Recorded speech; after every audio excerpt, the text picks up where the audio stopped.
Okay, so here we're asked to graph the line of x minus 2 equals 0. So recall that I told you whenever you have one variable, meaning just an x and you don't have a y, or you have a y but you don't have an x, that means you're going to be graphing a vertical or a horizontal line. So the first thing you need to do is to get that variable all by itself on one side and your number, your constant, on the other. So the first step to doing that is I need to add 2 to each side.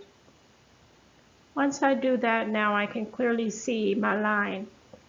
So recall, one quick method for graphing is simply, tells me I'm going to cross the x-axis or pass through the x-axis at 2. So if I pass through the x-axis, this is my x-axis. So to pass through, I would have to go vertically up and down to pass through that x-axis. But we want to pass through at the point of 2. So we can go ahead and plot our line or draw our line. Now, in terms of your intercepts, does it touch the x-axis? Yes, it does. Where does it touch the x-axis? It touches the x-axis at 2, so that's your x-intercept at 2, 0. Does it touch the y-intercept?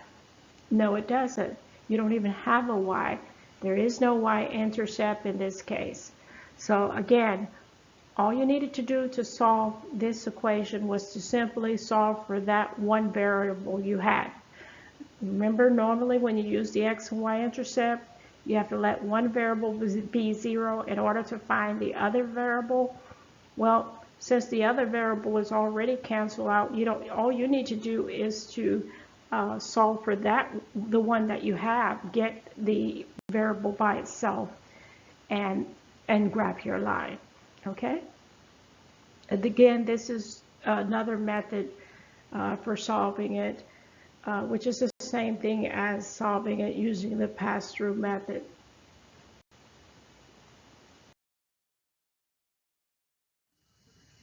Here we're asked to graph the line of y plus 5 equals 0. Now notice we have only one variable.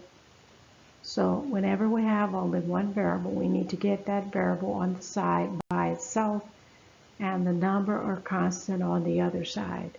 So the first thing I need to do is to subtract 5 from each side. When we do that, we can clearly see what our line is going to be. If we're going to use the pass-through method, remember this is telling me to pass through or cross the y-axis where? At -5. So if this is the y-axis, to pass through that, I would need to go in the opposite direction, and I want to pass through it at -5. So that would be a horizontal line passing through -5. We can go ahead and graph our line. So my next question, does this graph touch the y-axis? The x-axis. Does this graph touch the x-axis? No, it doesn't. So we don't have an x-intercept. The intercept will be none. How about the y-axis? Does it touch the y-axis anywhere? Yes, it does. It touches right at -5. So that would be 0, -5. Okay? But in terms of just graphing this line, even though this is under the subtitle of graphing using the x and y intercepts, when it comes to vertical and horizontal lines, it's simply just easy to go ahead and graph them using the pass-through, whatever axes they're giving you, and pass through at the point at which you're given. Okay, that's it for this lesson. Thank you for watching math videos on PowerPoint tutorials. If you found this video to be helpful, please like, share, and subscribe.